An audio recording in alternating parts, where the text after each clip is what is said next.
Hello friends. तो आज हम क्लास 12 केमिस्ट्री का जो चैप्टर 2 सॉल्यूशन विलियन पढ़ रहे हैं। तो आज हम उसमें देखने वाले हैं मोल प्रभाज मोल अंश क्या होता है। ठीक है, बहुत ज़्यादा ही आसान टॉपिक है। ठीक है, तो बहुत आसानी से इसे देखेंगे। तो देखो, बात करते हैं मोल प्रभाज मोल अंश की। इसका आप चाहे मोल प्रभाज का हो चाहे मोल अंश, बात एक ही है। ठीक है, इंग्लिश में इसे क्या कहते हैं? Mole fraction. ठीक है, इसकी इंग्लिश होती है मोल फ्रैक्शन। अब इसकी परिभाषा की बात करते हैं, फिर इससे बेस्ड एक न्यूमेरिकल भी लगाएंगे, जिससे कि ये टॉपिक आपके लिए एकदम आसान हो जाएगा। तो देखो, बात करें कि इसकी परिभाषा की, तो देखो कह रहा है विलियन कि विलियन के किसी घटक की, कह रहा है विलियन का कोई घटक है के मोलों की संख्या और विलियन में उपस्थित उसके सभी घटकों के मोलों की संख्या का जो कुल होता है, मतलब संख्या का जो कुल होता है, वो उसके अनुपात को उस घटक का मोल प्रभाज कहते हैं। देखो बात समझो, क्या कह रहा है? कह रहा है कि आपको देखो, तो देखो आप मानते हैं, जैसे मान लो ये कोई विलियन है। ठीक है, आप एकदम आसानी से समझेंगे। इसमें कोई दो घटक है, मान लो कौन कौन से? एक विलेय है, ठीक है, एक विलेय है यहाँ पे, और क्या है? विलायक। तो इसमें दो घटक है, अभी आपको एकदम आसानी से समझाएंगे। तो देखो, एक विलेय है एक विलायक। तो आपकी बात कह रहा है कि विलेय के किसी घटक, मान लो ये दो घटक है, इनमें से अगर आपको किसी घटक का मोल प्रभाज निकालना हो, तो विलेय का अगर आपको मोल प्रभाज निकालना है कि विलेय का मोल प्रभाज आपसे पूछा जाए, तो वो क्या होगा? ठीक है, इसकी बात आती। तो कहा गया है कि किसी घटक के मोलों की संख्या और विलयन के सभी घटक के मोलों की संख्या का योग जो होता है, उसका अनुपात, वो कहलाता है मोल प्रभाज मोल फ्रैक्शन। तो देखो इसका क्या हो जाएगा, इसकी बात करें तो विलेय का निकालना है, तो ऊपर लिखेंगे विलेय के मोलों की संख्या। ठीक है, क्या लिखेंगे? विलेय के मोलों की संख्या। ठीक है, अपॉन में देखो कह रहा है विलियन में उपस्थित उसके सभी घटक। तो सभी घटक कौन कौन से होंगे? एक विलेय है एक विलायक, तो उन दोनों का योग जो होगा, वो कहलाएगा आपका क्या? वो आपका कहलाएगा विलेय का मोल प्रभाज। तो विलेय के मोलों की संख्या केवल दो ही तो है, विलेय और विलायक। तो विलेय के मोलों की संख्या प्लस विलायक के मोलों की संख्या। ठीक है, तो यही जो कहलाएगा, इसका जो योग होगा, ये क्या होगा? विलयन के मोलों की संख्या।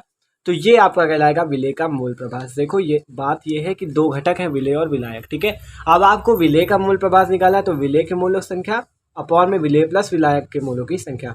अगर आपसे विलायक का पूछ ले, आपसे अगर विलायक का मूल प्रभाज पूछ रहे, तो क्या करोगे आप? ऊपर लिखोगे विलायक के मूलों की संख्या, क्योंकि विलायक का पूछ रहा है, तो ऊपर उसी घटक के मूलों की संख्या, और अपान में जो ये आपको ये दोनों दिए गए, यही विलेय कुल घटकों के, तो विलेय प्लस विलायक दोनों के मूलों की संख्या। ठीक है, तो बात हुई ये।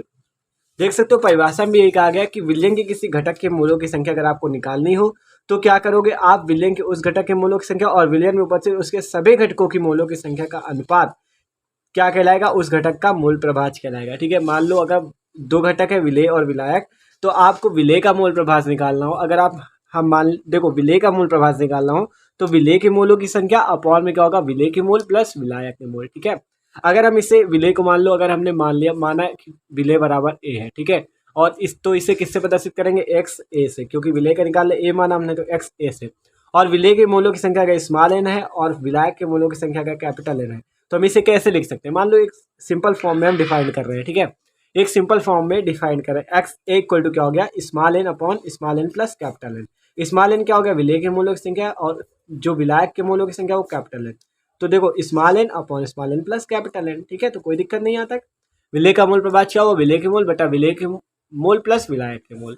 अब बात करते हैं कि आपका विलायक का मूल प्रभाज पूछे, अगर हम इसे बी से डिनोट करें, बी मान ले इसे, तो विलायक का मूल प्रभाज क्या होगा? विलायक के मूल बटे विलेय के कुल मूल। कुल मूल में कौन कौन सा आएगा? विलेय के मूल प्लस क्या हो जाएगा आपका? विलायक का मूल।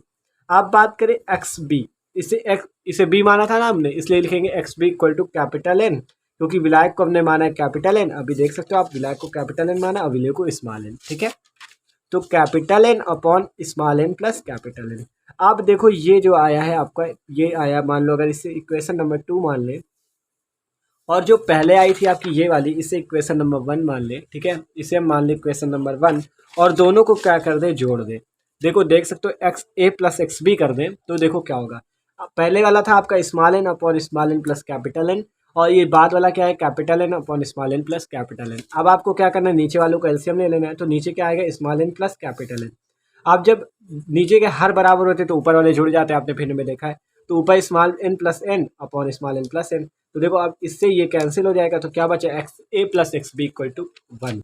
तो इससे हमें क्या पता चला कि विलयन में दो घटक थे, अभी अभी तो दो घटक थे, मान लो तीन हो जाए तो वो अभी नहीं बात हो रही है। अगर दो घटक है तो उन दोनों घटकों का जो मोलों की मोल प्रभाज का जो योग होगा वो क्या कहलाएगा आपका, तो वो आपका क्या कहलाएगा, उसका मान क्या आएगा 1। तो यही कहा गया विलयन के सभी घटकों की जो मोल अंशों की संख्या का योग हो, मोल अंश जो निकलेंगे उनका योग क्या कहला वो क्या आएगा 1 आएगा। ठीक है, जैसे आपने एक्स ए का निकाला और उसे एक्स और एक्स बी का भी निकाला तो उनका योग क्या आएगा 1। तो आपको इस सूत्र से क्या पता चलता है, अगर आप एक्स ए का मान निकाल लेते हो और आपको एक्स बी का निकालना पड़ जाए तो एक्स बी इक्वल टू क्या हो जाएगा 1 माइनस एक्स 1। तो आपको मतलब क्या दूसरे का नहीं निकालना पड़ेगा। ठीक है, तो इससे आप आराम से निकाल सकते हो। तो चलो आप न्यूमेरिकल एक सॉल्व करते हैं जिससे टॉपिक आपके लिए एकदम आसान हो जाएगा। तो देखो देखो कह रहा है यूरिया के 6% भार, कह रहा है यूरिया के 6% भार से जलीय विलयन में यूरिया के मोल प्रभाज की गणना कीजिए।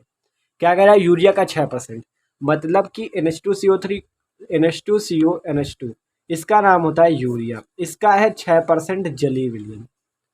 जो दिया होता है उसे एक एक लिखना पड़ता है, एक एक पॉइंट। आप देखो 6% का मतलब जली और क्या भार दिखा है, मतलब कि वेट बाय वेट द्रव्यमान परसेंट हमें दिया हुआ है। तो इसमें क्या हो जाएगा 6 ग्राम यूरिया। अगर आपने द्रव्यमान परसेंट वाला वीडियो देखा है तो आपको एकदम आसानी से समझ में आने वाला है। ठीक है, 100 ग्राम विलियन में। ठीक है, मतलब कि इसका मतलब यही होता है कि 100 ग्राम विलियन में कितना विलेय उपस्थित है। द्रव्यमान प्रतिशत का मतलब होता है कि 100 ग्राम विलियन में कितना विलेय उपस्थित है। ठीक है, तो 6 ग्राम यूरिया कितने में हो गई 100 ग्राम विलियन में। अब यहाँ से हम निकाल लेते हैं विलायक का द्रव्यमान। ठीक है, विलायक जो जल है हमारा जलीय विलयन है ना, तो विलायक का द्रव्यमान निकालो 100 माइनस 6 कितना आ गया 94 ग्राम। अब हमें निकालना क्या है, देखो अब हमें निकालना, पहले हम अलग अलग दोनों के मोलों की संख्या निकाल लेते हैं।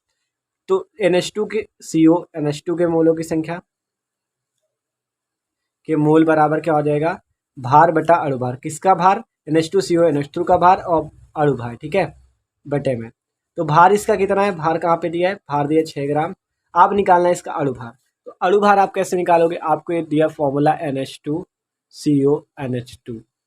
ठीक है, नाइट्रोजन का होता है 14, हाइड्रोजन का होता है 1, तो 1 गुणे 2, कार्बन का आपको पता है 12 होता है, ऑक्सीजन का होता है 16 और फिर नाइट्रोजन तो इसलिए 14 और ठीक है, और प्लस फिर हाइड्रोजन आ गया तो प्लस हाइड्रोजन का 1 और ये 2 लगा तो 2 हो जाएगा। इसका निकालोगे तो कितना है 14 2 16 18 10 28, पूरा जोड़ लोगे तो कितना आएगा 14 2 16 18 10 28, 28 से 34 10 44 4 48 58 2 60। ठीक है, तो आप जोड़ लीजिएगा तो इसका आएगा 60। ठीक है, तो 6 बटा कितना आ गया 60, 6 से 60 को काटो 1/10। ठीक है, 1/10 क्या आ गया इसका NH2CO NH2 के मोल। आप बात करें कि जल के मोल, जल के मोल, तो जल के मोल में भी क्या फॉर्मूला लगेगा, भार बटा अणुभार। तो जल का मोल कितना दिया है आपको, जल का भार पहले देखो भार कितना है 94 ग्राम, तो हम लिखेंगे क्या 94 ग्राम अपॉन में अणुभार कितना आएगा इसका, जल में देखो हाइड्रोजन का 1 गुणे 2 प्लस ऑक्सीजन का 16, तो 16 प्लस 2 कितना हो गया 18, तो 18 बटा 94 बटा क्या आ गया 18। तो अब हमें निकालना किसका मोल प्रभाज है NH2CO NH2 का। तो चलो निकालते हैं NH2CO NH2 का मोल प्रभाज या क्या मोल अंश। ठीक है, मोल फ्रैक्शन। तो NH2CO NH2 का निकालना है, तो देखो क्या लिखेंगे ऊपर NH2CO NH2 के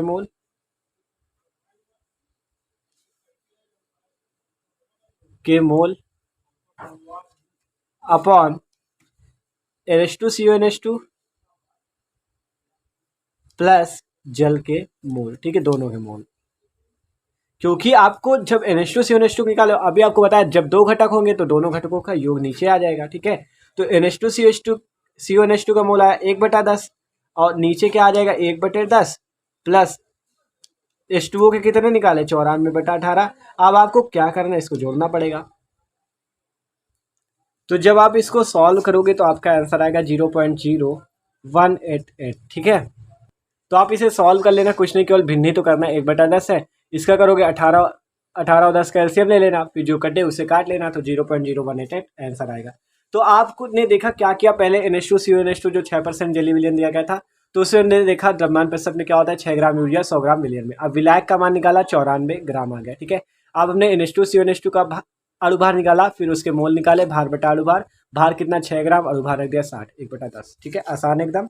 फिर जल के मोल की बात हुई थी, तो जल का भार बटा जल का अणुभार, जल का भार 94 ग्राम, इसके अणुभार निकाला 18। ठीक है, अब आपको NH2CO NH2 के मोल प्रभार निकालना है, तो इसके मोल बटा भी लेंगे कुल मोल 1/10 बटा 1/10 प्लस 94/18 0.0188। ठीक है, तो निकल आया आसानी से। अगर आपको यहीं पे कह देता जल का भी मोल प्रभार निकालो, तो जल का भी हम आसानी से निकाल लेते। कैसे निकाल लेते भाई, तो इसमें क्या लिखते हैं इस सूत्र पे, जल के मोल बटा यही भी लेंगे कुल मोल। तो जल के मोल कितने हो जाते हैं 94/18 अपॉन में 94/18 प्लस ये आपका 1/10।